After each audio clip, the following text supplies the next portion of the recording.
This landed at a ranch at Corona, New Mexico. The rancher turned it over to the Air Force. Rancher W.W. Brazil was the man who discovered the saucer.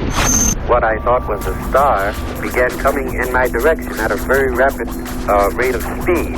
The unidentified object, which some sources thought might be a blimp, moved slowly down the Pacific coast from Santa Monica and disappeared south of Long Beach.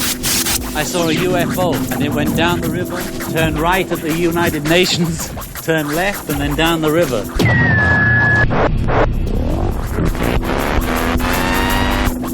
UFO classified. UFO classified. No more plausible deniability. Fact, fiction, or the truth. You decide.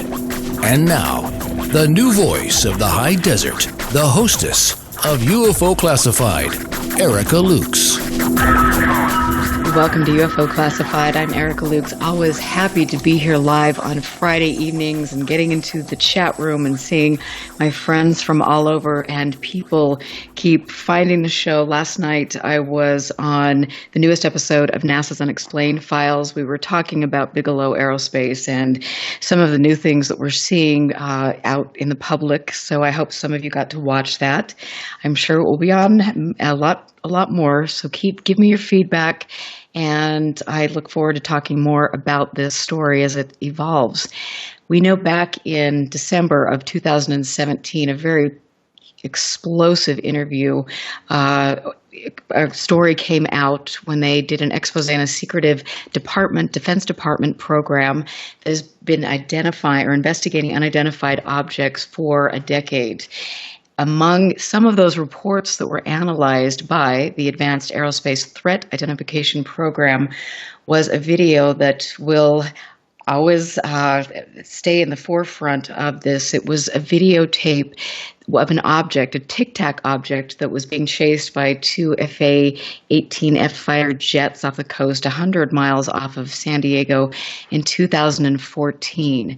The Tic Tac UFO is, if you don't know about it, I will put some links out there. You need to know about it. And since that time, we have seen different people emerge that, like Dave Beaty, my guest tonight, who is an award-winning filmmaker who got involved with this, who became interested, set up a Facebook page to have logical discussions about it. He's now in the process of doing a documentary interviewing people that were involved with this initial incident, and it is, all of the clips I have seen so far are very stunning. I look forward to learning more. I'm also here tonight with Danny Silva, who runs the website silvarecord.com. His work focuses on the DoD's ATIP program, and he also looks into To the Stars Academy. So it'll be great to have both of these gentlemen on the show tonight and learn more about the young guns. But I have tonight two people that were actually there at the time of the sighting on the USS Nimitz. And this is wonderful to have Omar Lara, who worked in the fuel department on the aircraft when he witnessed these nocturnal light. He is speaking, other than his interview with Dave, this is the first time that he has done an interview on a radio show. So I welcome Omar tonight. And then we also have Patrick Hughes on the show, he was an aviation tech petty officer on the USS Nimitz as well. And so both of these men they were there, they can give us lots of stories. And I want to welcome all of you gentlemen to the show. This is going to be exciting. I've never had this many people on the show before. Thank you. We're all glad to be here. Absolutely. This will be wonderful. And this, as you all know, we're really living in a pivotal time. This week, all over every major media outlet, we have learned that Navy pilots who've seen unidentified flying objects will now be able to report unexplainable events to the military, and that the military is updating and formalizing a process of reports, which is about incursions, that's a huge thing to have all of these, to have the New York Times article, to have, all of this press about what the Navy is doing this week. Omar, how do you feel when you see all of these things taking place now in a public forum? I tend to view it maybe as a soft disclosure, maybe, or basically a confirmation. And that's got to give you, I mean, for having lived through that, that has to give you a sense of vindication or a sense of security, because, as you know, talking about UFO sightings has largely been ridiculed. And I'm glad that I mentioned on the show before we came on, I was talking to you and just expressed the fact that I was glad that you had that support system, because a lot of people have not had that. Oh, true. I agree. I mean, the initial story was only told to maybe about 5 people from that night to basically up until maybe David Beaty. And I did feel vindicated when I first heard it on a radio interview with another gentleman on another show. He had brought it up too. That's great. And I want, Dave, you've been doing so much research on this, and I want you to, for our audience, some people who are probably new to this, could you give us just a background of the events that occurred that night? Yeah, absolutely. And I'd just like to thank Omar for stepping forward. Like you said, I mean, it takes a certain amount of bravery to face, people with these stories. So I really respect these guys that have come forward. The Nimitz event was in 2004, and what happened was the Carrier Strike Group 11 was operating off the coast of San Diego, maybe about 90 miles southwest. They were doing pre-deployment workups. What happens is when these carrier strike groups are going to be deployed, for instance, to the Middle East or other areas of the globe for operational duty, they'll spend several weeks at sea underway doing simulated drills. They do mock air defense training, as well as many other training cycles that prepare the men and women for potential real-world operations that are coming up. Because, some of the guys are new, and they need to get up to speed real quickly. So while that was going on, one of the ships, the USS Princeton, which is a guided missile cruiser, has a very sophisticated radar system aboard called the Spy-1. And during that week in November, one of the air controllers in radar ops, Kevin Day, began spotting these unusual aircraft that didn't have transponders. They weren't commercial air. They didn't have radios. They appeared on his radar scope by Catalina Island, and his scope was at about 28,000 feet. That's the sky he was looking at, and these anomalous tracks would appear on his scope at around 28,000 feet in groups of 5 to 10 at a time.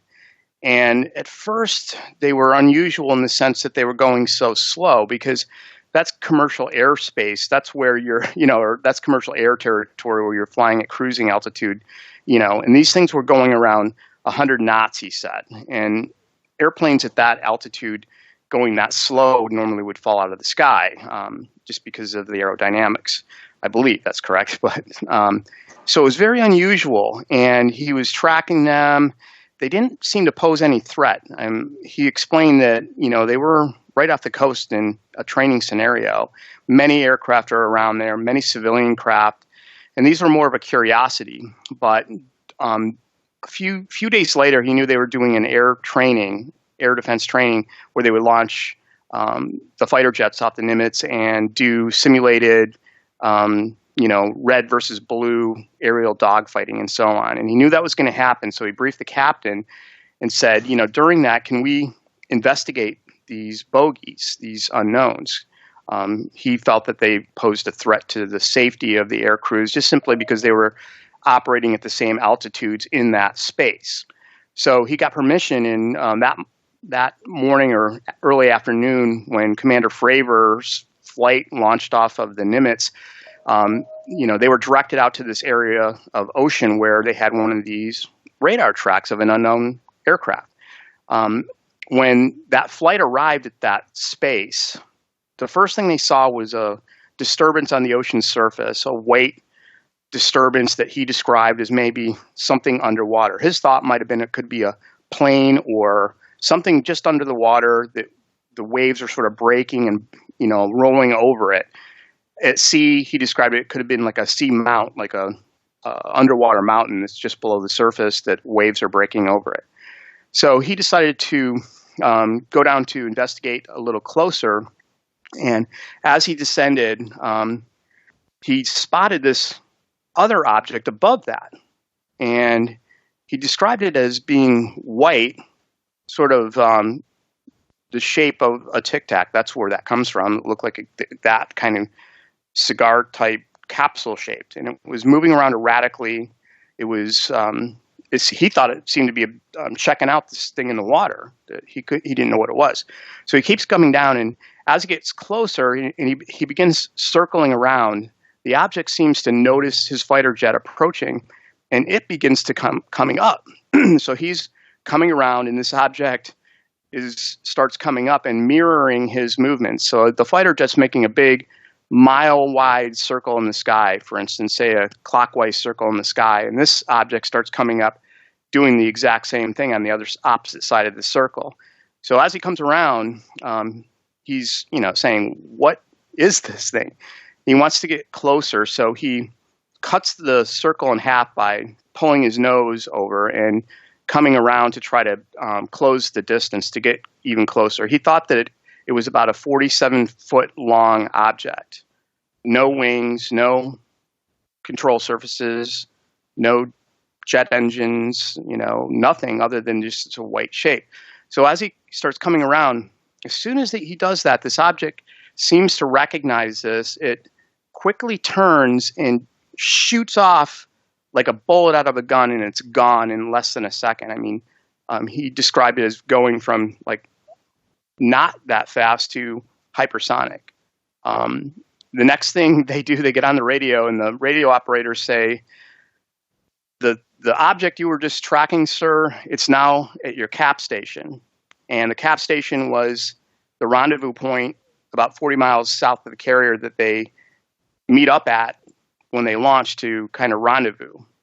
It's a classified piece of sky that no one else knows where that is. They have it programmed into their jet navigation system. So they're shaking their heads saying, how did this thing just like disappear from our view, and now it's 40 miles away at our cap station? So, obviously this is a jaw-dropping kind of experience for these guys. They go back, the thing in the water's gone, they go back and land on the carrier. Next thing they do is tell the next flight crew, put on a targeting pod on your airplane, see if you can get some pictures. So the second flight launches from Nimitz, and that's the flight that actually filmed the FLIR video that you see on the internet that was released by, Luis Elizondo and ATIP and so on. That was taken by the second group of planes. So in a nutshell, that's the encounter. And there's, thousands of sailors that were there and witnessed that event. As you are recounting this, it reminds me of a case that I investigated here in Utah, where there were similar type objects that were filmed during the day by hundreds of people over the Salt Lake Valley, over the NSA, which is right here in the Salt Lake Valley, and 60 miles away from Dugway. And that was a huge case, and and very, very similar in some of the most restricted airspace in the world. So this is really curious, and I want to just ask Omar, so if you don't mind, give us your story. What was your position? What were you doing when this all happened? Well, the night for my incident, those incidents that the battle group had, and as well as PJ's, I wasn't aware of the strike group and the battle group going after these objects. I wasn't privy to the information that PJ would have due to security clearances, and basically my job was to attend the aviation fuel systems on board the aircraft carrier and monitoring the fueling and defueling of the aircraft. My night of my experience happened to be the second and last night of the operation, of that week-long to 2-week operation that we had. And reason I know it was second and last night is all the aircraft had already disembarked. The aircraft carrier went back to their home base, and they usually all leave the personnel on board, meaning anyone who's not flying the aircraft. And those personnel are starting to remove a lot of their equipment from the aircraft carrier down into the hangar bay via our elevator systems. And at that moment, that night, a sailor had fallen overboard, and the man overboard had been calling. The bells ring, and I went on the radio, went back into my office, and I said, I'm accounted for. It's not me over the side. And everyone else in our department, as well as mostly of the shipboard department, reported are accounted for. Meanwhile, during all that time, the sailor's still out floating off, and he had to get caught in the current because he had gone miles out. And I do remember the deck department having trouble removing the rig boat off the aircraft carrier to get this sailor. So basically, during man overboard, everything kind of stops just so they can get this guy off and get this guy back on board. I went back out to the flight deck, onto the flight deck to look at the sailor out at sea. And you could see him at a distance because his strobe light's flashing. And we're staying out there, and out of nowhere, this object comes almost at an angle, straight down, stops, and you would tend to see I would say maybe like a shooting star, and as the shooting star is coming down, it usually slows down and, disseminates, breaks up in pieces. Well, this thing just kept going, and it just stopped right over the horizon and sat there, and it was almost directly behind the sailor, but at a distance from the sailor, so I don't think it was necessarily right over the individual. Sat there for about 8 to 15 seconds, and if you're staring at something that long for 8 to 15 seconds, that's a long time, especially in darkness and the nice clear night I remember in the Sea of San Diego. The Pacific Ocean. And the object went from right to left, and when it went right, it went left at like an acute to 90-degree angle and shot right back up into space. And I don't want to say directly straight up, like if you were watching a space shuttle launch, you kind of see that and it's still straight. This thing almost took off at like an angle, and it was an incredible speed, just as fast as it came down and just as fast as it left, and it shot back right out to where it came from, space. And so how many people were in your direct vicinity when you saw this? In front of me, there was probably about 8 people in front of me. There was one gentleman, I won't release his name. He was right next to me, and he saw it. And at that moment, he went back to his into our workstation because we went into a general quarters. Now, when general quarters goes into play, it's usually the battle stations, meaning everyone has to attend their battle station center. After general quarters was called, they said for all non-flight deck personnel to leave the flight deck, meaning they were about to launch the Alert 6. Now, the Alert 6 is a jet aircraft that sits on standby. The reason why it's called the Alert 6 is that aircraft is supposed to be launched in 6 minutes. It's sitting on the flight deck, on the catapult, that's charged, ready to go, with the pilot in the aircraft.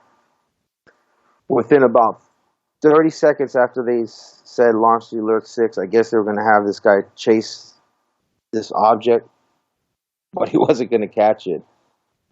30 seconds after they called launch the Alert 6, they said cancel the Alert 6 as well as general quarters. So within 30 seconds of the initial calling for general quarters and non-flight deck essential personnel to leave the flight deck, everything stopped. And so at this point in time, I mean, did you talk to people that were around you, and what was the interaction then after all of this transpired?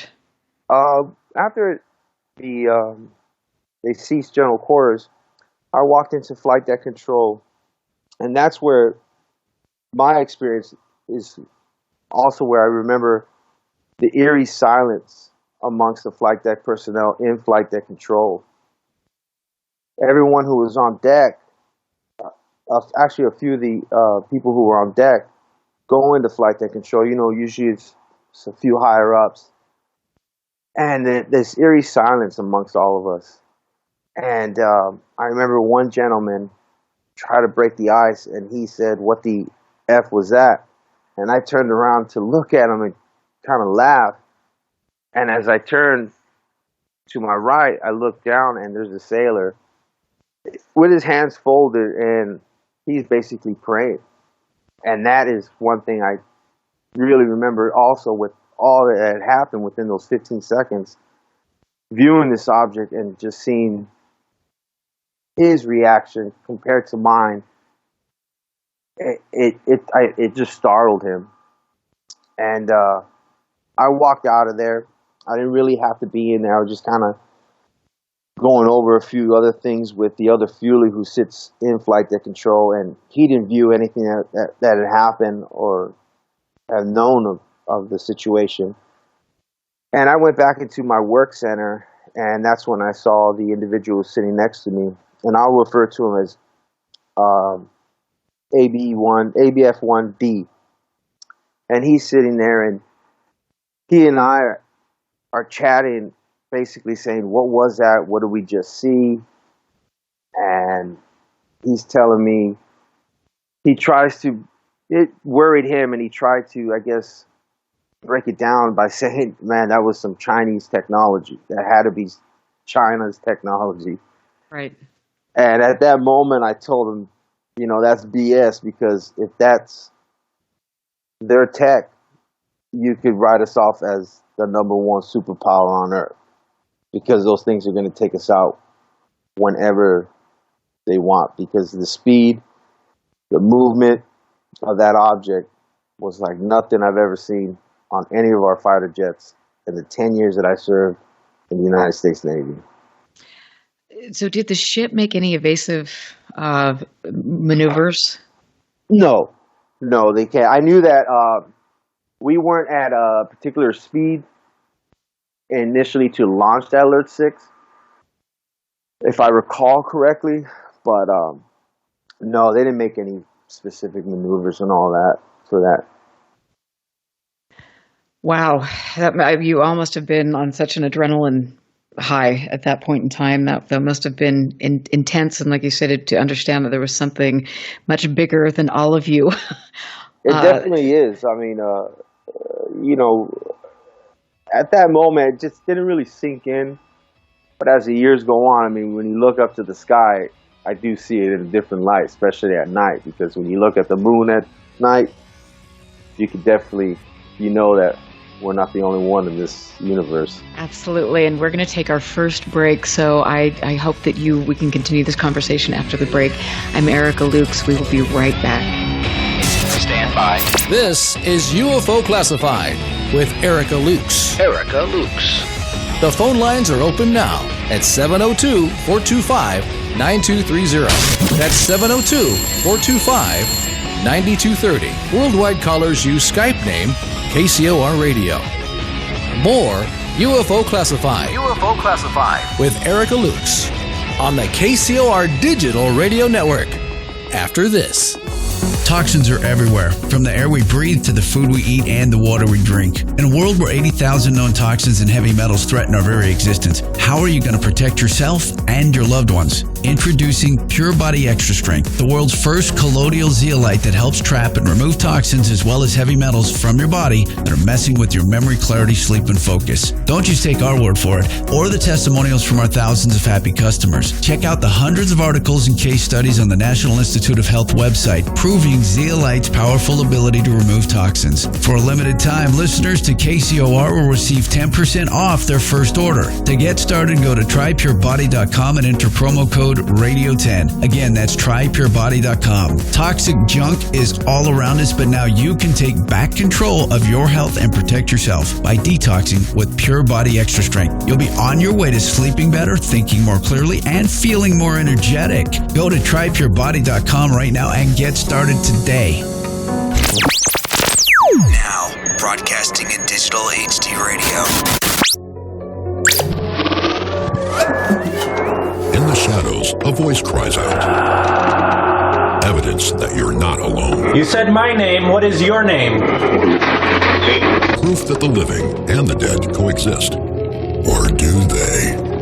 Every Wednesday night, 6 p.m. Pacific, 9 p.m. Eastern, join writer, producer, and paranormal investigator Greg Bakken on Ghost Box Radio as he explores, interviews, and investigates evidence alongside some of the best in the paranormal community and beyond.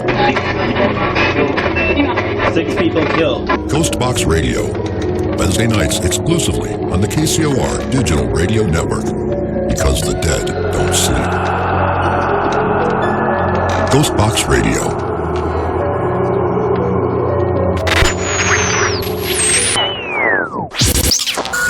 We interrupt to bring you this. Would you like to advertise on KCOR Digital Radio Network? This is what I'm talking about. At a fraction of the cost of traditional radio advertising, why not? Tell them the good news. Whether you need to promote your next book, product, or service, we can customize a package for just about any budget. Finally, there is hope for the hopeless. Why limit yourself to a tiny local market when KCOR can brand you to the world? Here's all you do. Visit KCORradio.com or contact our sales department by email at saleskcorradio.com. We want it now! See the difference with us by letting us work for you. This ain't reality TV! The KCOR Digital Radio Network. Are you ready to go? Turn your radio. It's showtime! You're listening to the KCOR Digital Radio Network. Break this up. Broadcasting from the heart of Las Vegas, Nevada. Their base is so large it has to draw most of its power from the nearby nuclear fusion plant. The future of radio is here and now.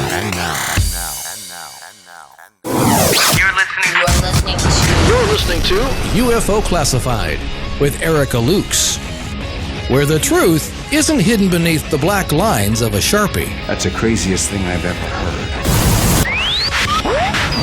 To be on with Erica, call 702-425-9230. That's 702-425-9230. Worldwide callers use Skype name KCOR Radio. Radio contact. Share your thoughts on the show on Twitter by using hashtag KCOR. Or head over to the live chats at KCORradio.com. The audience goes nuts! And now, your host of UFO Classified. Are you ready? Erica Lukes. Erica Lukes.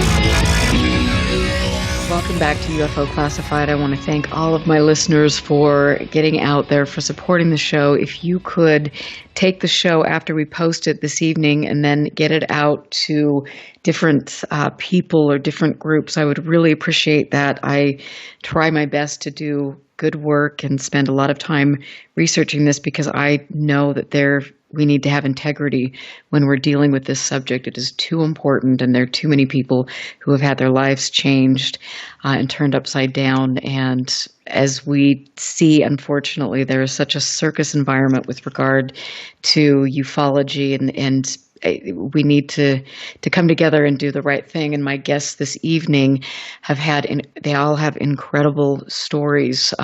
Dave Beaty is working on a film now to document what happened in 2004. And we are here with Patrick Hughes, who was an aviation tech petty officer. We are speaking to Omar, who was telling us a very riveting his experience on the USS Nimitz back in 2004, and Danny Silva is here as well. Danny, we'll get to you. Thanks for hanging in there. But Omar, please continue about what happened after this initial sighting and you seeing people with their different reactions and things. What was the next order of business on the USS Nimitz? Like I said, the individual that was in prayer. The individual that said what the F was that, kind of like a scramble. There's no initial thought process, I believe. Well, from my experience, you do question, what was that? How does it move that fast with no sonic boom? I mean, at a distance, even at our fighter jets, when they're moving at supersonic speed, you can still follow it with your eyeballs. But when this object moved from right to left at that angle, initially from that right to right at that speed, you literally have to move your upper torso to follow it, and then basically almost look up to follow this thing shoot up into the sky. And when I went back into my work center, me and ABF-1D, we had that conversation of, I basically said that we just saw an alien spaceship. That's what I initially thought. I wasn't too worried about who's behind the cockpit or what's in it, or my thoughts of, whether it's, I guess, grays or whatever else is out there that people talk about. I wasn't too concerned about that. I basically saw some tech that obviously I don't know whether we have on Earth, but this thing's not from Earth by the way this thing moved. And he was very skeptical, denying it right off the bat. Didn't want to believe it. And I've reached out to him several times, and he's still active duty, and he's pretty higher up now, as well as the other individual who's in our work center, because he came back in to ask what had happened. And I'll refer to him as LTG. And they won't mention it. I've sent private messages to them, and I sent them the Atfleer video, and he replied to me by saying, "Oh man, that's just a blip on the radar." So I know I know him well enough that he still doesn't want to talk about it. Maybe because he's still active, but it could be their deep religious beliefs. Also, they were very religious individuals, and it probably affected him one way or the other. Not in a negative way or positive way, but I'm sure it questions him. Deep questions, I guess. I'm sure. And depending on, your belief systems and religion, all these things, it's very interesting to see how, like you noted, one person can have a certain reaction, another person can have a completely different reaction to this. And I bet that was really unusual, not only to see this traumatic event for you, but then to also watch what happened in the aftermath. Yeah, that's true. I mean, even LTG went up to go talk to some higher ups. I don't know where he went. I didn't question him. And he came back, and he didn't say anything about it. I didn't ask him out of respect. One, he was higher rank, but plus he's my boss, so I just kind of left it at that. But I mean, my experience, I kind of just view from, I guess, not knowing, but from that point on, I mean, I didn't take things too serious, I guess, after you see something like that. That's, I guess, in other words to put it, out of this world, correct? Well, and that's the thing that's so interesting. Is it, and that's the $1 million question. Is this extraterrestrial? Is this ultra-terrestrial? I mean, there's so many questions, and at the end of the day, unless we really obtain funding and have people seriously look at this, which luckily we're hearing from news reports that this is being taken seriously, and people understanding that there is a potential risk for all of us, and we better get on top of it. But after I have to ask you, were you asked to keep quiet about this, or what was going on with your superior officers after this event happened?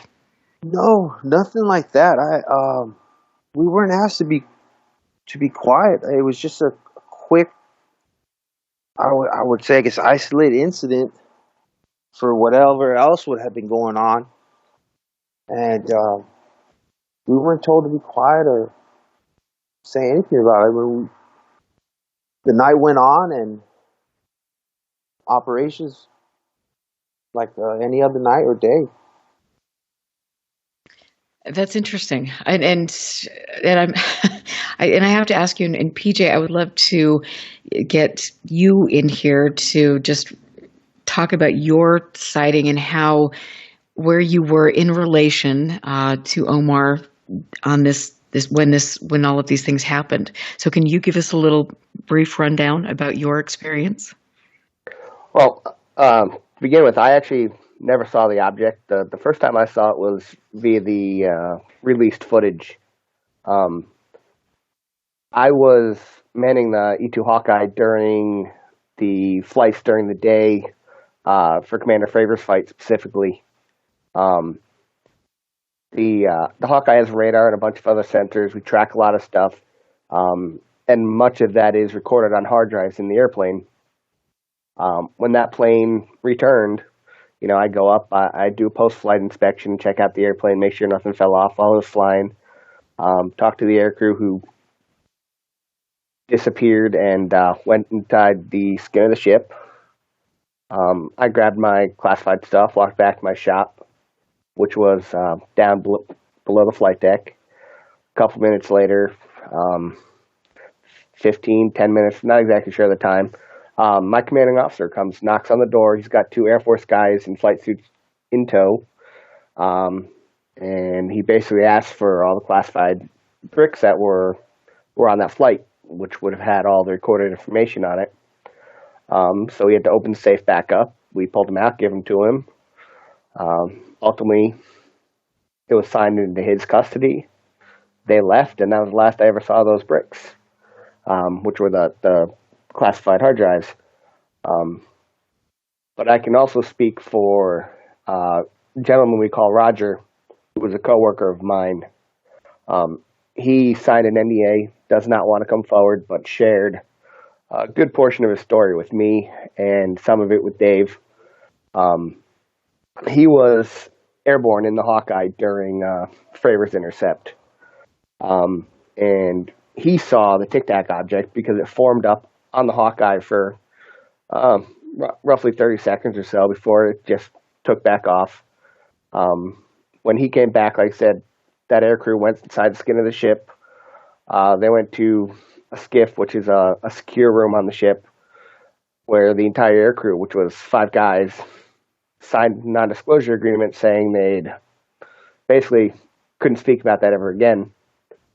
When he was finally done with that, he returned to our shop, and he returned after they came to take our hard drives, and he was shaken. You could tell something wasn't right.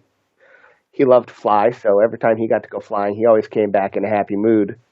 But he came back. He was definitely not himself. He started to tell us what happened, and that's when one of my chiefs came in and basically said, "This isn't something you're supposed to talk about. Shut your mouths."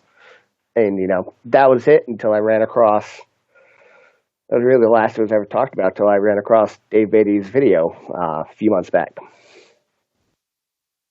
And so how did you get in touch with Dave?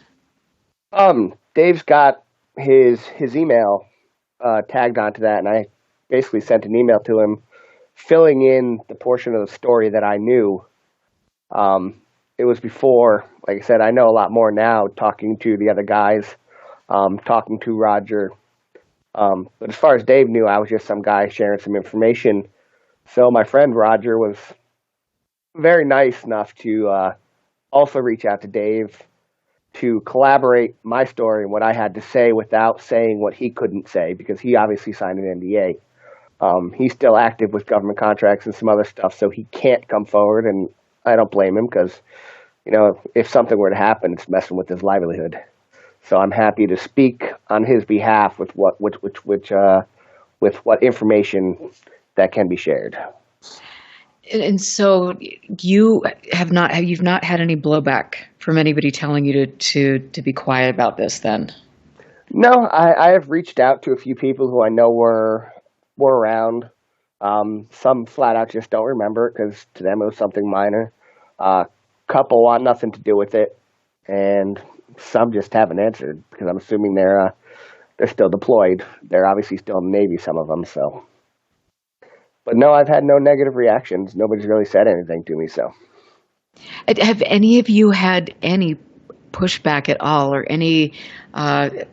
Just because I would imagine that this would be one of those things. I mean, we've seen for decades the need for the United States government to keep a handle on these things. And there are a lot of documents that support the fact, a lot of testimony that the United States government has tried to suppress this information and make this topic look absolutely ridiculous. And so none of you have had anything peculiar like that happen. No, not at all. No, not at all.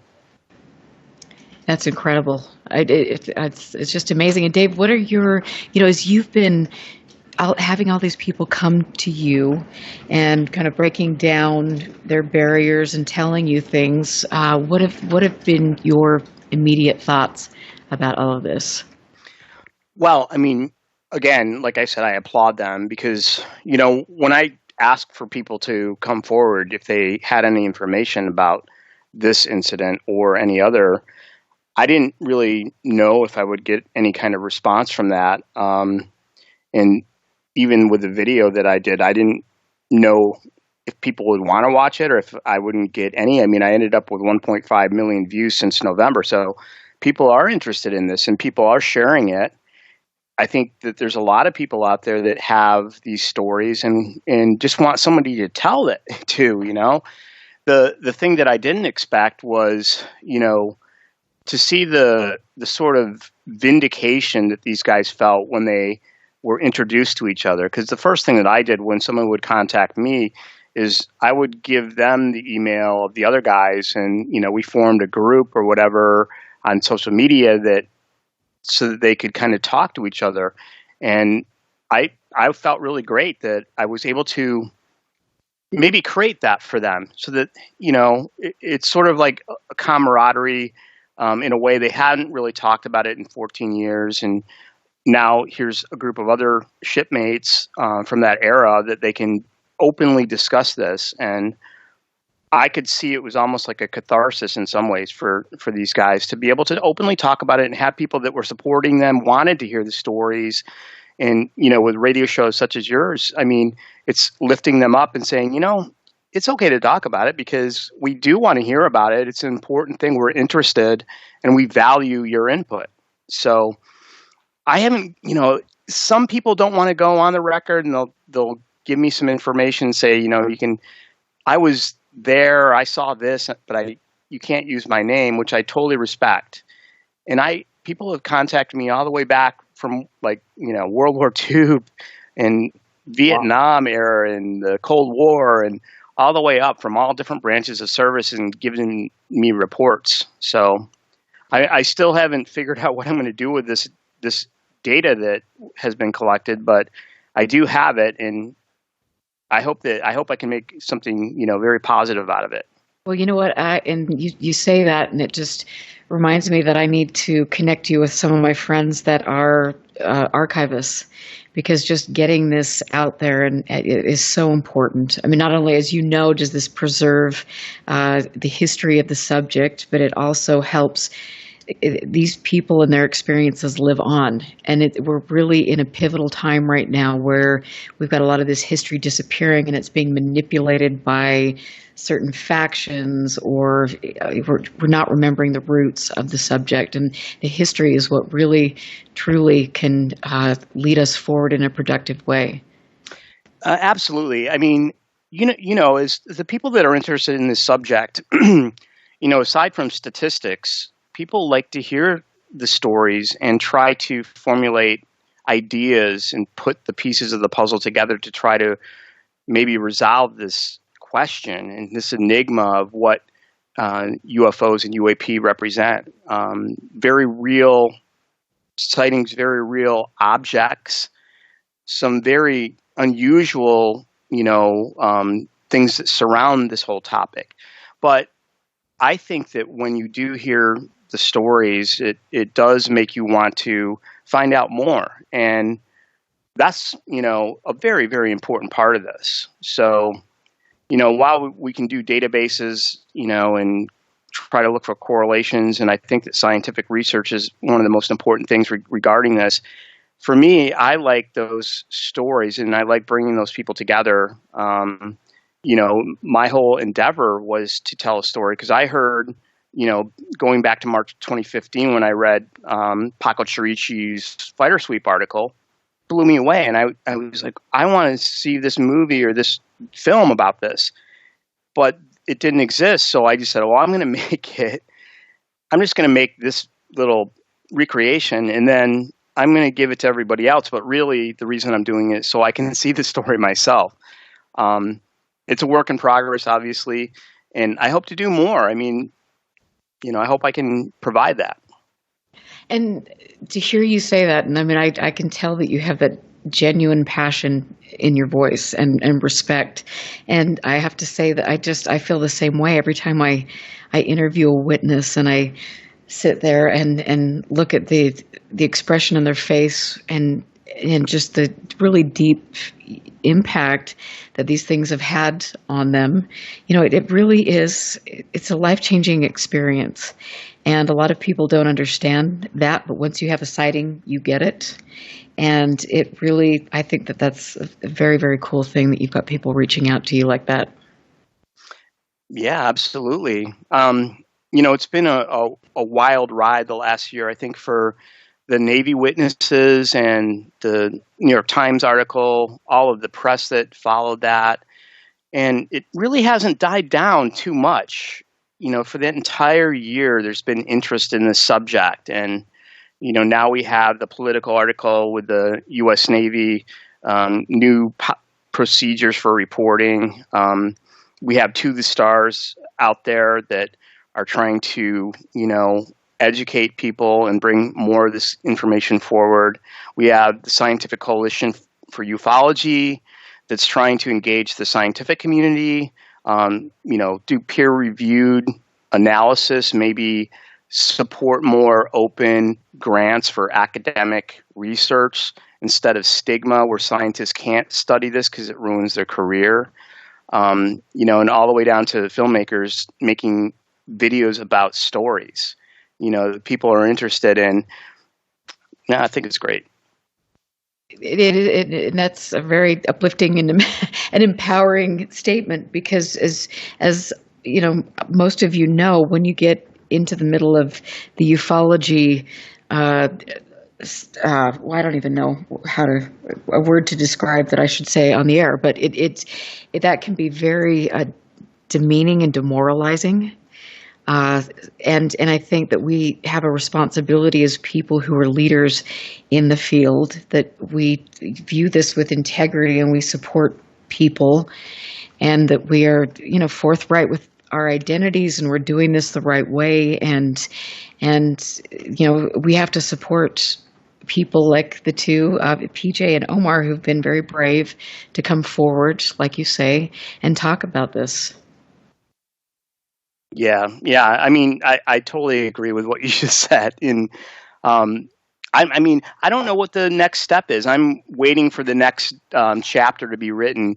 And, as a filmmaker, I have this little video that I'm making, and I'm so excited because I do have, PJ and Kevin Day and Jason Turner and Gary Voorhees, all on camera, and I have these interviews and I have the transcripts, and I'm so excited to figure out what I'm going to do with it. And then I was like, my film is a non-linear film. It's never finished. I don't know what the ending is yet.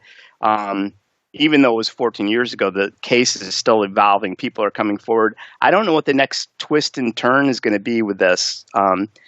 I find it all really exciting and really interesting. So, and I don't think I'm alone in that.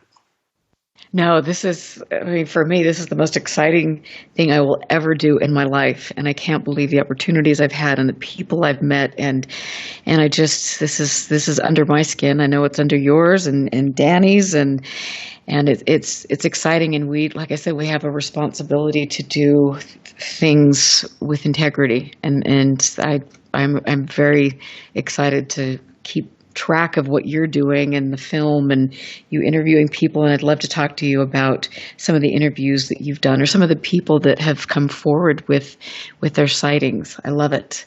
So, Omar, I know that you have to get going, but are there any closing thoughts for you? Where are you hoping to go with this? Oh, just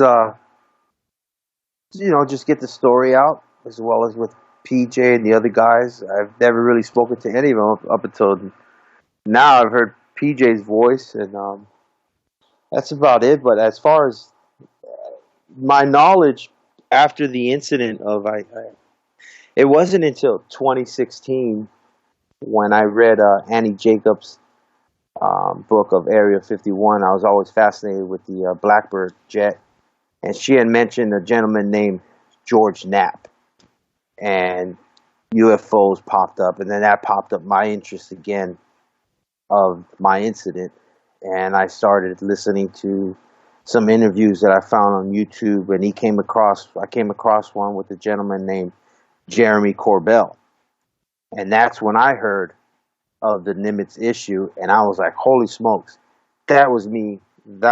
I saw this, but I still wasn't aware of all the other incidents that PJ had encountered, as well as Mr. Day and all the other individuals in the battle group.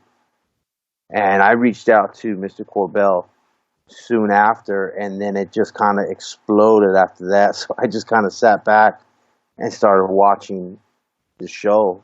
But that was the thing. I wasn't aware of this subculture of UFOlogy, and I think that's where a lot of the general public isn't aware, where shows like yourself, where you can go on there and speak on this and not feel any ridicule or disdain for what you're saying. And thank you. And I love this. It is an honor to have people like you on the show and talking about this. And like I said, I've said this a million times, for you to be brave enough to come forward, that really means a lot. And I will have you back on the show, and I will be, if I can do anything to help you connect. I know Dave is working on it and all of these things. I would be more than happy to. So I want to thank Omar Lara for coming on the show tonight, and I hope you have a wonderful evening. I'm Erica Lukes, here with some other important people we're going to get to in just a moment. But we are getting ready to take our big break. We will be right back.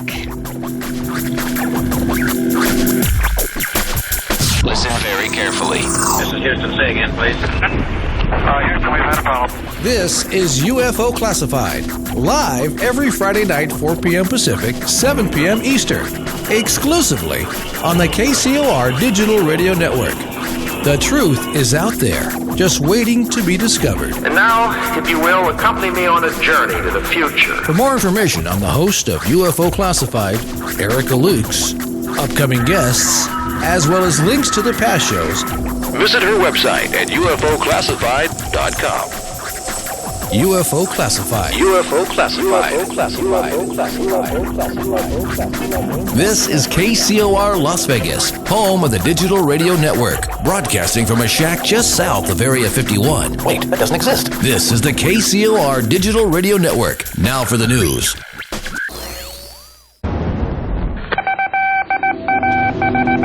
This landed at a ranch at Corona, New Mexico. The rancher turned it over to the Air Force. Rancher W.W. Brazil was the man who discovered the saucer. What I thought was a star began coming in my direction at a very rapid rate of speed. The unidentified object, which some sources thought might be a blimp, moved slowly down the Pacific coast from Santa Monica and disappeared south of Long Beach. I saw a UFO, and it went down the river, turned right at the United Nations, turned left, and then down the river.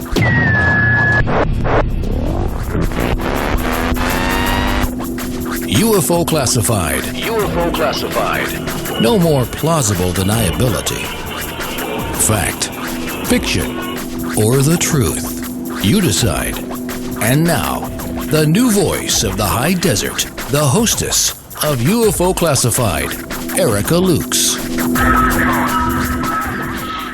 Welcome back to the second half of UFO Classified. And Libertas, you say it every time. This is going to be the best half of the show. It's, even though that the first half was hard to beat, but I want to thank all of my friends for getting into chat. Bruce, Lib, RJ Mufo, who's been on the show, and Susan, all of you mean the world to me. And I especially want to thank Northern UFOs, who does so much to promote the show. And I really couldn't do this without you. This is a team effort. And I when I feel discouraged, all I have to do is reach out to some of you, and you lift me back up, and I know that we're doing this together. So thank you very much. And of course, Tina Marie, who runs a great station here. I'm honored to be on a station that is run with so much integrity and support for the hosts. I love it. Tonight is one of those nights that is really, truly another reason I'm here, because I'm talking with people who are not only empowering other people in the field, but people that have witnessed things specifically on the USS Nimitz that were life-changing. And they have been, as Omar and PJ mentioned the first half of the show, have been trying to find a support system out there to talk about these things. And every day we're getting more and more news, specifically this week, CNN, Fox News. It was all over about the fact that Navy pilots who have seen UFOs now can report the unexplainable events, and the Navy is updating, formalizing the process, and is concerned about some of the incursions that are taking place over bases, over restricted areas, different things like that. And so it is interesting to see all of the things that are afoot right now. And I want to welcome back Dave Beaty, who is working on a film right now about the USS Nimitz and their encounters, and also Danny Silva, who did not get a chance to talk in the first half of the episode, and you were sitting there so patiently. And Danny Silva runs the website silvarecord.com and focuses on developments with ATIP and To the Stars Academy. And so welcome, both of you. Danny, thanks for coming on the show tonight. Thank you so much for having me. I really am a fan of your show. Thank you. Yeah, especially your Eric Davis interviews just blow me away. I've been listening to those a lot. Let's say that. It has been a real pleasure to have him on twice, and also I'm sure you listened to the show where I was interviewing the caretaker of Skinwalker Ranch. That was a fun one. Yeah, Winterton. Yeah, Tom Winterton. Amazing. They're doing. It sounds like they're doing really amazing work over on Skinwalker. I'm excited about that. I am too. It's been really fun to be a part of that and to be supported. That is a really, really, really good team out there. And hopefully we can alleviate some of the conspiracy theories that have gone on with regard to that. But it's great. And so, Danny, I want to, for our audience, tell us how you first got involved in this. I was just interested. I grew up listening to the radio shows that everyone listens to, Art Bell and George Knapp, and also George Norrie. And but the big trigger for me was December 17th when the New York Times article came out, and I've just been different ever since then. And it clicked. Everything clicked for me. I had to kind of talk to myself a little bit and explain to myself that this is what I wanted. I wanted the truth, and now I have it, or at least part of it. And it was just an amazing transformation for me. And I started being vocal on social media, and then all of a sudden people were asking me to write. And I was just so addicted to the developments that were happening. And I joined a website at the time, and then I went off on my own, and now I have my own website. And I'm just reporting as best I can on some of these subjects that are changing the world. And so when you first, because it seems like the Young Guns, which both of you are part of that group, they got involved in this, and everybody kind of came out of the woodwork during the same time period. And so were there any people that were instrumental in encouraging you, all of you, to come forward? I think we kind of all did it on our accord now, because I never considered myself a writer or a reporter, amateur journalist, or anything like that. But I was, like I said, so addicted to the developments and finding out what's what, and now I'm trying to speak to everyone involved, or as many people as I can. So I think it was like a perfect storm. Sometimes it feels like some of this stuff was meant to be because we've just all come together now, and we're just trying to help move it forward. Of course, we're not some major group doing things, but we're just doing it on our own level, and I think we're helping.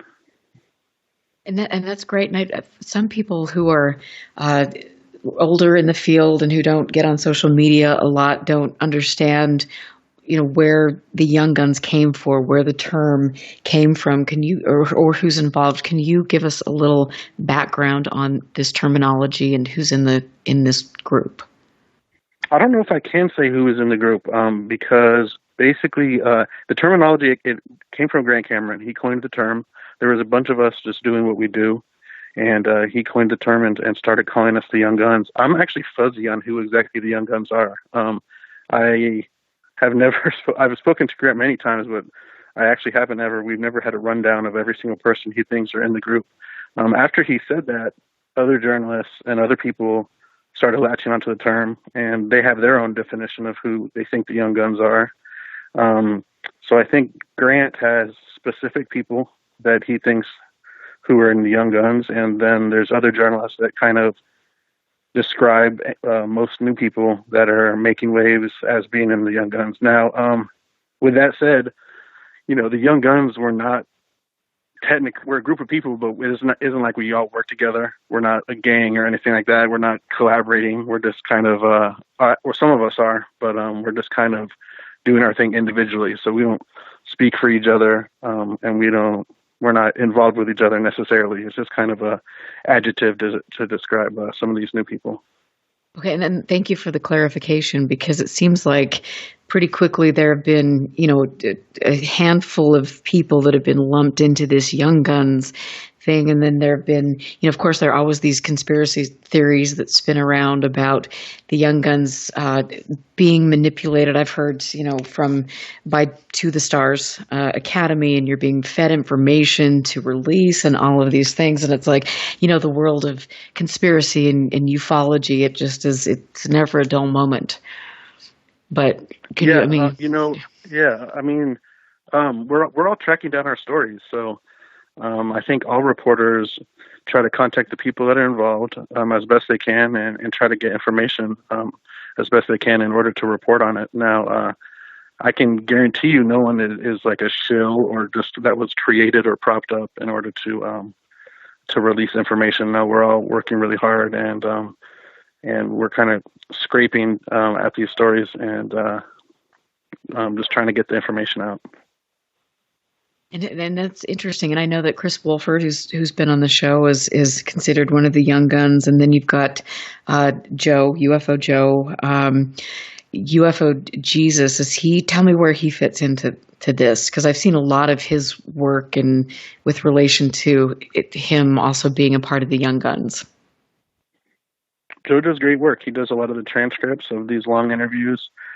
He's also tracking down his own stories. Our websites are, I wouldn't say necessarily similar, but they're kind of on the same page, and we're covering some of the same stories. And Joe's a great friend of mine and Dave's, and he's just doing a great job, reporting. But I think his main thing that we really love from him is these transcripts that take hours and hours of his time, and these are really, really important interviews. So once they're transcribed, we're able to go back and reference them.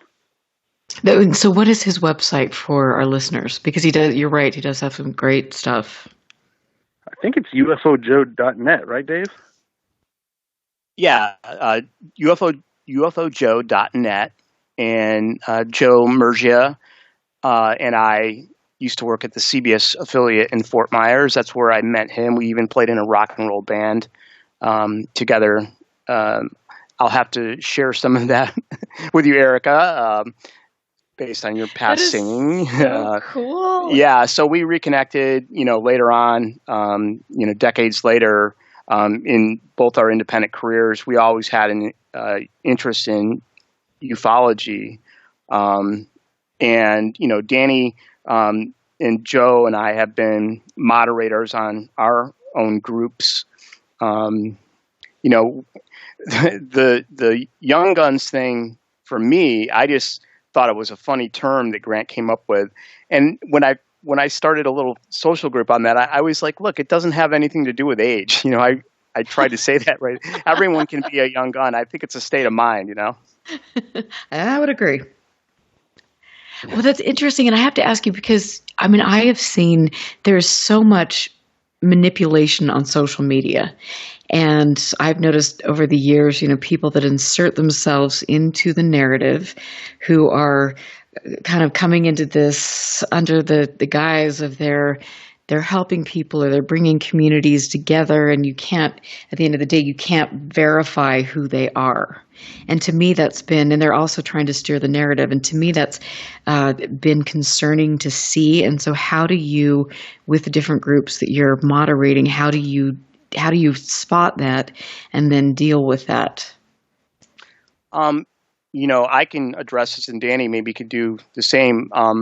When I first came back into this subject matter after like a hiatus of a long time, because I was, in the state section here in MUFON back in the 90s, and eventually I just kind of got out of it. There wasn't a lot going on back then down here. Although there was, my mom lived in Gulf Breeze, by the way. I used to go up there during that whole wave. But in the groups that I first got involved with, there was so much control of the information, which I just despise that. I hate when somebody, you post something and then they decide they don't want that to go out there. Some of the big ones that have a lot of good, frank discussions, well, they're moderated like that, where you can't just post anything. So I'm like, okay, I'm just going to create my own. And anyone can say anything, as long as it's not offensive, and that people try to stay on the relative topic. I've pretty much allowed it to go that way. There's been some hiccups, as Danny can tell, there's been some disputes, but for the most part, I really love that. I really love where people that have common interests can just get together and say whatever they want, and no one is controlling them. So that's my take on it. I know there's some people out there that, you don't really know their backgrounds. They appear, are they real people? Are they not real people? Are they representing some group that may have nefarious goals in mind? Are they spying on you? Are they trying to glean information to take for their own usage? And I know that's true, and that does happen, and I don't have an answer for it. We've tried to, in our circles, we've tried to spot that and, say this person that wants to join the group may have motives that aren't really in line with us, so we just don't even let them in. So. Well, and I want to say that when I watch you moderate the page, you are, you're always good about bringing it back to the subject that the page is about and things, and having a respectful dialogue. Yeah. And, when you have a group, like say if you have a group that's just like, oh, this is the UFO group, it's going to be the Wild West. The Wild West. So I thought, the one that I created about the ATIP, I think that's interesting because now you can have like hundreds of people that are all forced to talk about one specific thing. And it's hard for them. I see that it's really hard for people to go, I want to tell you about this great, sighting from 1967 or something, but has nothing to do with the group. So we're somewhat lenient there, but everyone's been pretty good. So. And Danny, what have you run into with regard to that? Have you come across people that you feel are not necessarily on the up and up that are trying to give you information? I get emails and I get direct messages, but I ask for, people to submit tips and submit stories to me. Not everything that I receive I choose to report on or want to report on. There's some stories going on right now that I'm not reporting on just because I don't feel like it's relevant to what I do. But not too much. And then as far as the security, it's kind of the rule where if you're putting it on social media, someone's going to see it, even if it's in a private group. Going to get out. But other than that, I think our big thing is we don't want some of these journalists just coming in and taking a post and then writing an article right away off of it without doing their own homework. But other than that, I think it's been pretty good, and generally people have gotten along. Do you? Go ahead, Dave. It's been a little controversial in the sense that, I've led a bunch of diehard debunker skeptics on some of my groups, and I'll get a lot of flack from people because they'll be like, "Oh, we don't want that guy here seeing everything we're writing." And my point is, why not? I mean, to me, if that person has critical viewpoints that are opposite of yours, you should listen to what they say, and then it might make you think more critically. Some people just spout off, and these things that they say, obviously they're not well thought out, and they just dismiss things offhand. But there are some, people that are, the debunker community, like Mick West, for instance. I love reading his posts.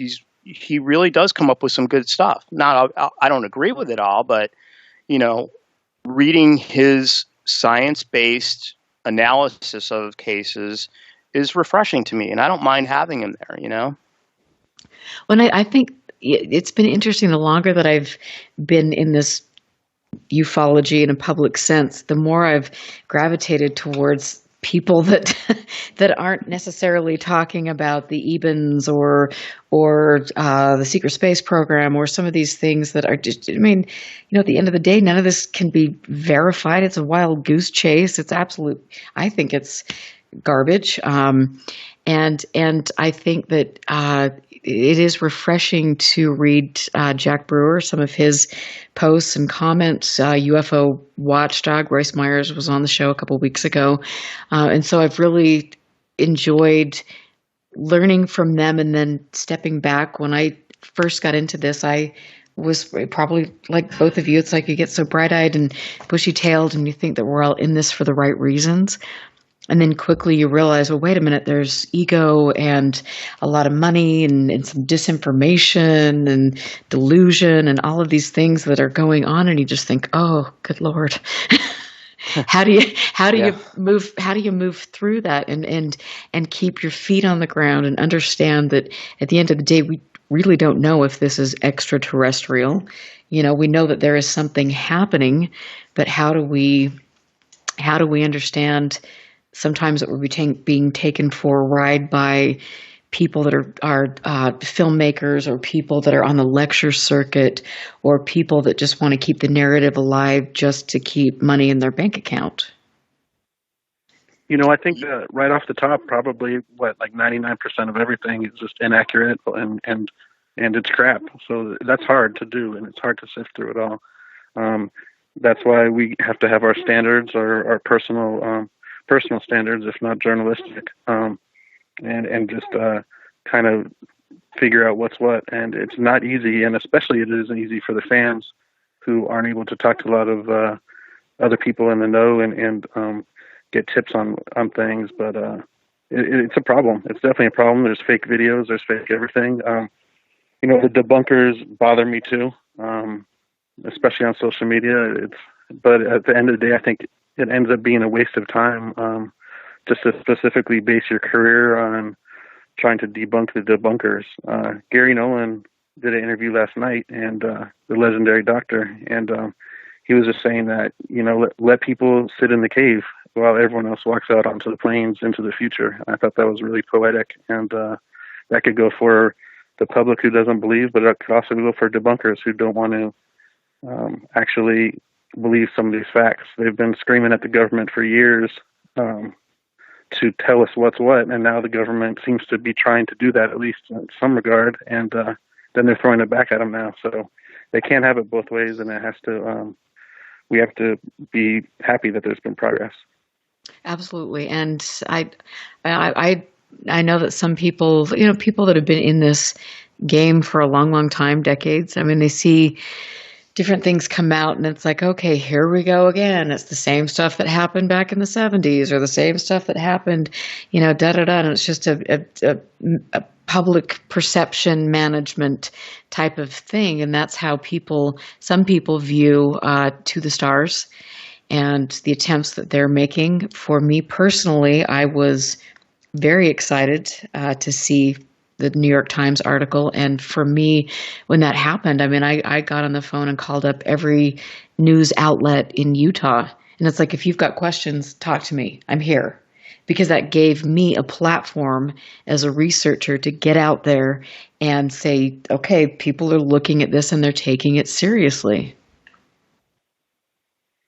It is hard to, I understand where people are coming from also, because, for example, we could look at the Nimitz and we've known that the Navy has known about that. And then they're saying, they're having this big announcement recently, but, it's still forward progress and it's still helping and it's still a big deal when they acknowledge things. So there is kind of both sides of it. And I understand why people are skeptical of the government, but these announcements and to the stars, they're doing their best and they're changing things and they're helping.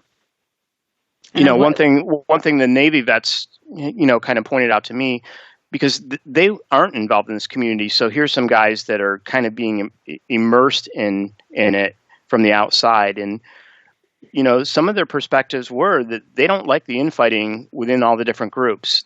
It's turned them off, significantly, which, made me stop and think about it for a second. And, am I contributing to that in some way by having a group with all this debate and discussion, open debate, basically? And I think that, there is a certain gravitation to people that are like-minded, and you find all these different facets of this study that kind of gravitate to people like themselves. But again, there is some infighting. Well, I think, unfortunately, because we've never had, in the history of ufology, we've never had people that have integrity that are leading the field, and I've said this a million times. It's like you look at the leadership of MUFON and they could have, they have an opportunity to set standards, ethical and professional, or some of the people on the speaking circuit have a responsibility to vet other people that they're supporting and things, but yet people don't do that. And so when there's infighting, if it is to expose corrupt behavior, I think that's an important thing, and that's the only way we're going to make change. And I don't know. Those are my thoughts, but I want to talk a lot more about this because we've got some. I've got some important questions to ask you. I'm here with Dave Beaty, who's an Emmy award-winning filmmaker, and Danny Silva. I will give you his website when we get back. Stand by. This is UFO Classified with Erica Lukes. The phone lines are open now at 702-425-9230. That's 702-425-9230. Worldwide callers use Skype name KCOR Radio.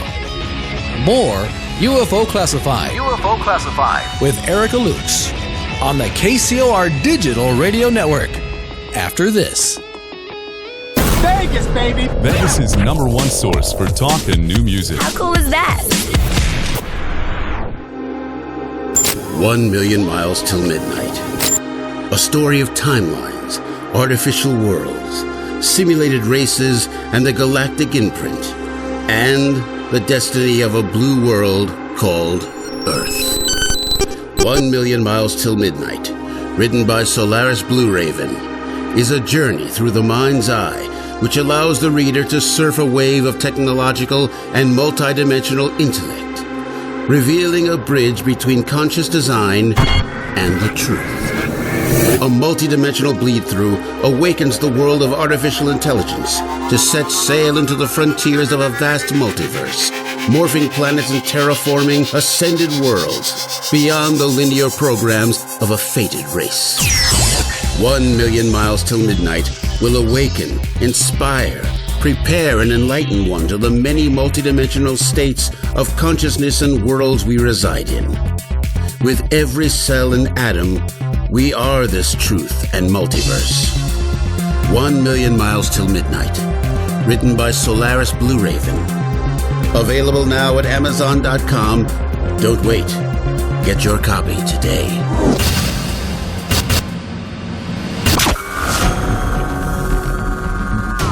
There is a world outside that which we live in, a realm where fact and fiction collide, The Paradigm Matrix. The Paradigm Matrix. Hosted by Willie Miranda.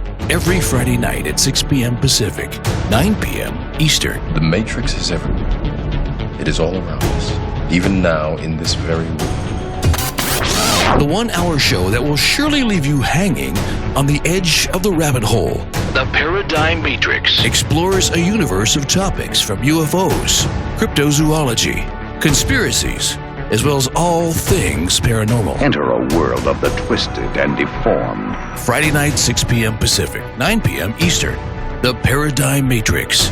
Exclusively on the KCOR Digital Radio Network, where fact and fiction collide. Adopt US Kids presents What to Expect When You're Expecting a Teenager. Learning the lingo. GOAT, G-O-A-T, acronym, stands for Greatest of All Time. As in, spaghetti sandwiches for dinner? They're my fave. Dad, you're the GOAT. You don't have to speak teen to be a perfect parent. Thousands of teens in foster care will love you just the same. Visit adoptuskids.org. Brought to you by the U.S. Department of Health and Human Services, Adopt U.S. Kids, and the Ad Council. 1, 2, 3, 4! To the KCOR Digital Radio Network. I love the way it sounds. Love the music. I listen all day. The future of radio is here and now.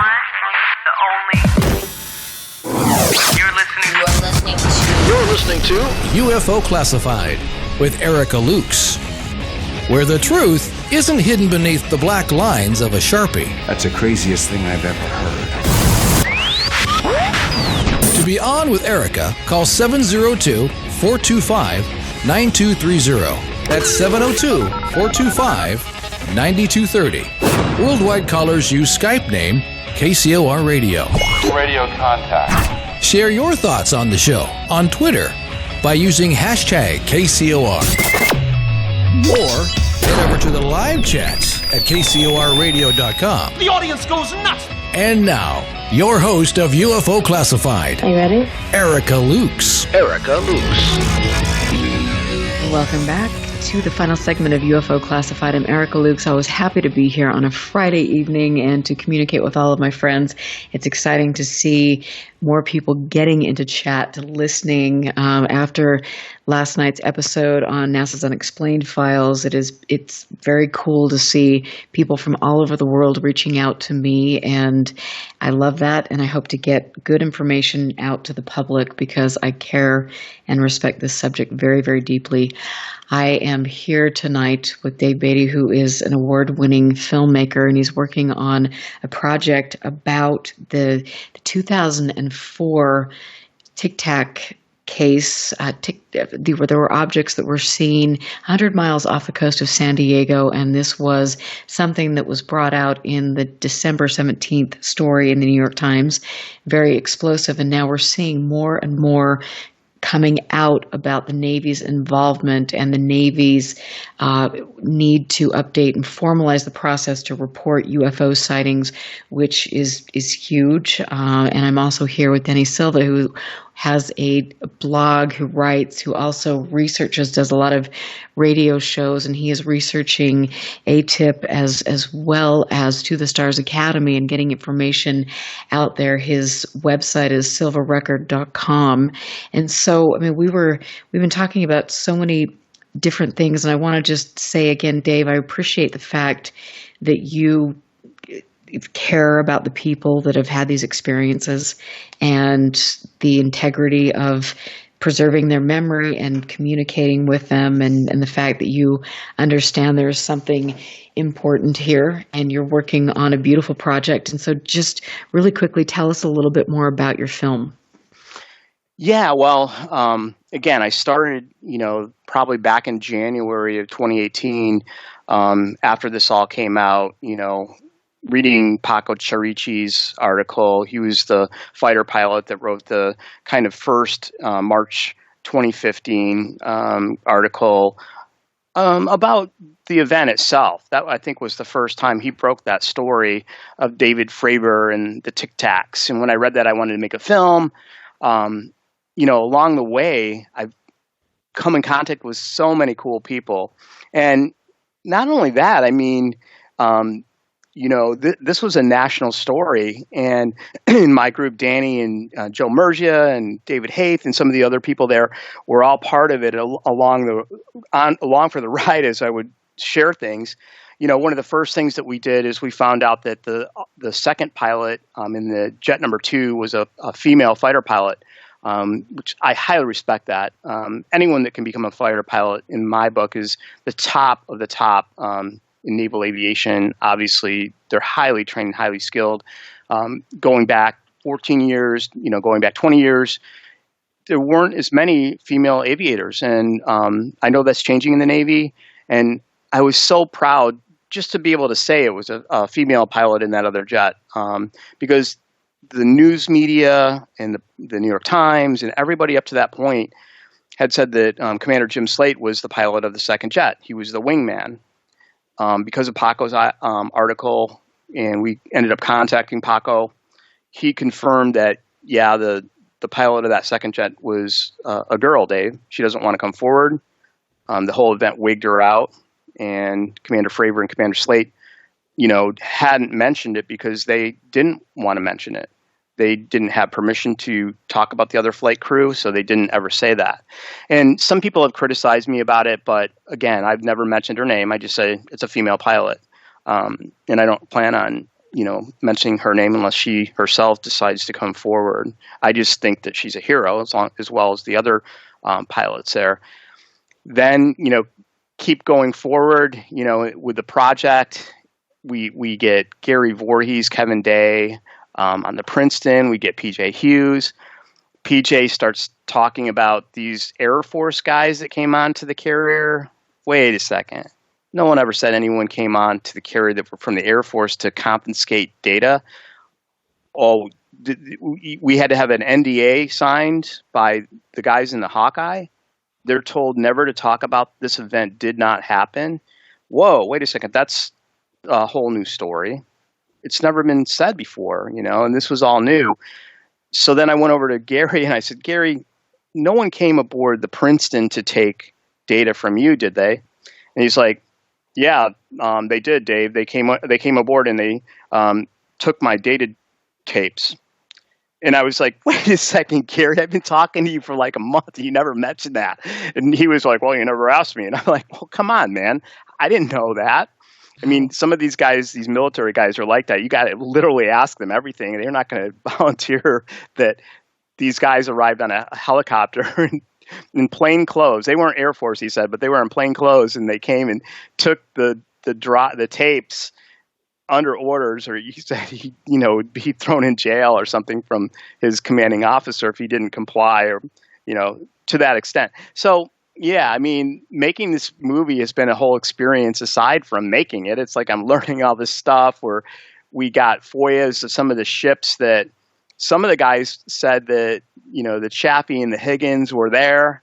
We get the FOIA documents, and no, they weren't there. The one ship was in Hawaii, and the other ship was tied up at the pier. So they're like, oh, wow, I forgot. I guess 14 years, So memories aren't entirely accurate. We also found that out during this research. And, I know Danny's been there the whole time. I shared all this as we went. And I think the film, in its current iteration is interesting. And I think as we add more material and, make it a longer feature documentary, it's going to even be more interesting. And Dave's documentary, he not only has the best reiteration of what happened, but it's something that we can show to people that haven't seen it, that don't know the details. This isn't just some entertainment piece that he did. It's extremely accurate, and it's just an incredible tool for us. Another person that is going to come out soon, when the photos from the Unidentified, the TTSA show that's about to be out on History Channel, those leaked, and one of them, the names is Sean Cahill, that's involved with that show, and he was on the Princeton, and he's going to be telling his story on the Unidentified show, I believe. And I have an interview with him coming up, but it's not going to be about what he did on the Princeton. It's just going to be about him as a person. That'll be good, and I will post the links on that. And I want to get back to, there was a question in chat about the video that was, that we've seen, the Tic Tac video. Was that released earlier? And obviously it was in 2007, but what was the story behind that? And then why is this coming out now? Well, one of the things that I learned was that when we were first researching this, when TTSA, first came out in the New York Times article, and then the video was released, we started looking at all the previous internet stuff. And on the site above Top Secret, I believe that's where that was first referenced, because somebody by the name of an anonymous user by the name of The Final Theory had begun posting in 2007 about the event, and then provided a link to this German student film site called visionunlimited.de that linked to this MPEG video of what appeared to be a FLIR targeting pod. And indeed, it turns out that that is the exact same video that Luis Elizondo released from the ATIP program. I don't know who, released that back in 2007. I never found that out, but I do know for a fact that it is the exact same film that To the Stars released on their website and the Times had, and so on. It's down to the frame, every little defect. It is the exact same film that was released. And you might think, well, why is this little snippet that's poor quality? Isn't there a better one? It's a good question, because some of these guys on the Princeton said there was a video that was 7 to 10 minutes long. And the little minute, 13-second one isn't the whole thing, and it doesn't show everything that was in the full video. It is a good question of who leaked that back then. And that is very curious. And I have to ask you if you know anything about the ship's records. I mean, was there anything logged, any notations about this incident? Robert Powell and I both did independently of each other a bunch of FOIAs for records for all of the vessels that were there in the strike group. I received, the deck logs from the Chaffee, the Higgins, the Nimitz, in that group. In fact, it really was like the Nimitz and the Princeton were the ships that were out there. I'm not even sure if the fuel ship, the supply ship Bridge was there. So it was really just those guys acting alone. Even though the ships that were usually with them were not present, they can still train together using a technology that links them all in their combat information centers that makes it appear that all of them are together in the same space, but even though they may be hundreds or thousands of miles apart even. So what we found was that the deck logs that are FOIAble do plot the position of the ships. They plot things that are seen on the bridge, any kind of lights or anything like that. We never found anything anomalous on the Nimitz vessel during that time in the logs themselves. Interestingly enough, though, the Princeton's deck logs are missing. According to the Freedom of Information Liaison at the Navy History, where those archives are kept, for some reason, Princeton did not submit any deck logs. Now, you can read into that anything you want. It could be poor record keeping. I don't know that they actually checked at the end of each cycle to make sure that the vessels were submitting these as required, but we didn't find anything. And unfortunately, a lot of the watch logs from the CIC and so on are classified, and they're not required to be, sent to an archive that's FOIAble, as far as I know. And the liaison also explained to me they're also often kept on the ship, the vessel itself, for a period of time and then destroyed. So I would imagine that the CIC watch log would have reference to this event from the Princeton if we could find it. Thank you for clarifying that. And I want to ask you as well, if you had reports or done research on any of other odd disturbances in that same area before. You know, Erica, I pretty much focused on the Nimitz event. I've heard that that area has had other events, and some people have contacted me and they say they live near there and that they, have seen stuff when they're out fishing, and people have said that, there's perhaps undersea caverns. And so I think that area may have a history of kind of strange lights and objects. But I mean, I think that's good that you've focused on one area, and you are learning as much as you can. That's good. It's really easy in this subject to go off on different tangents, and so that I appreciate that about you. What do you think? What do you think going forward? What should we do in the UFO community? How should we treat this? Is there a productive way that all of us can come together and work through some of the dysfunction?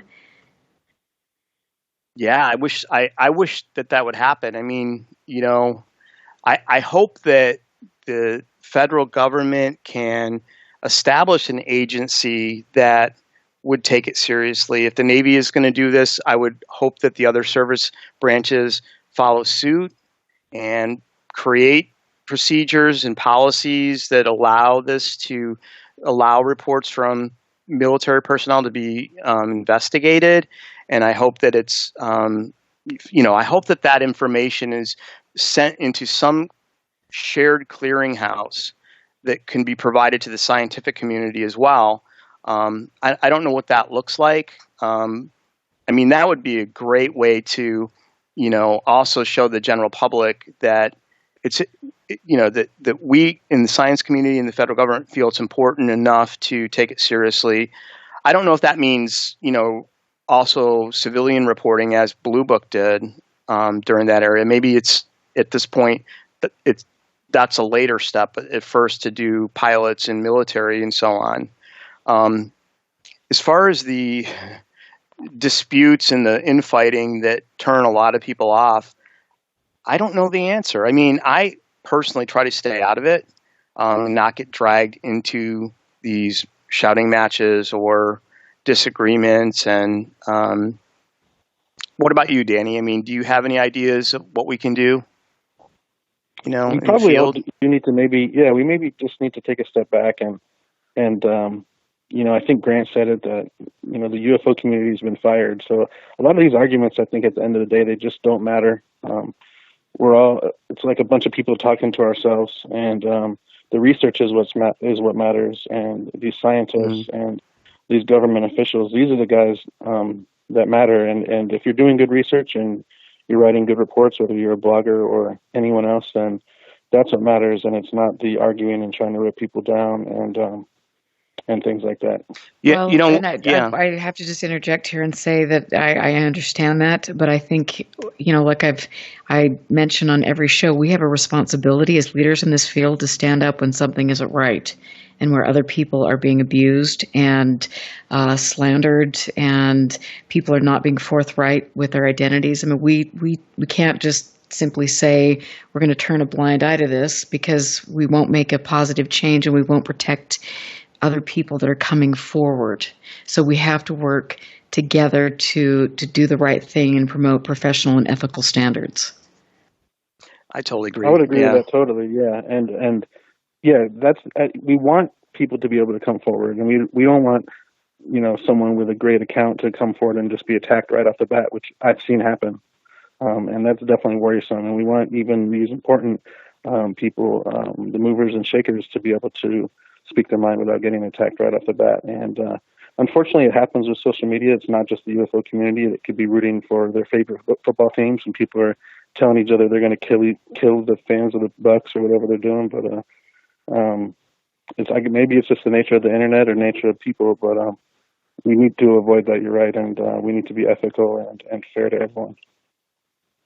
Right. And that's the thing that, I say this, and I've said it a million times, that's the thing that's been so disheartening in all of this for me to see, is the fact that we're not standing up for each other and in doing the right thing. Because this subject, as both of you know, is too critical, and we are really in a pivotal time right now. And I respect, Dave, I just think what you've done with the film, and I'm really looking forward to seeing how this evolves and how, both of you are getting information forward. And I want to just ask, because we're getting ready to close the show, but sometimes, each of us is approached with information, and it's information that we can't, disclose because we don't want to burn bridges, or we're doing different things. But how do you deal with that? And when do you say, I'm going to come forward, or when do you hold back with putting information out there? And how do you make the determination whether it's a good thing or a bad thing?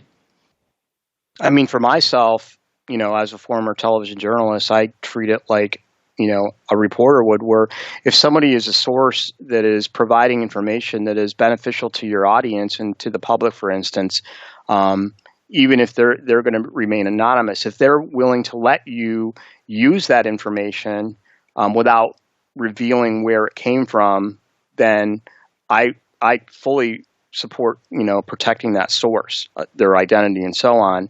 I don't know how to deal with information that is shared that people don't want you to disseminate.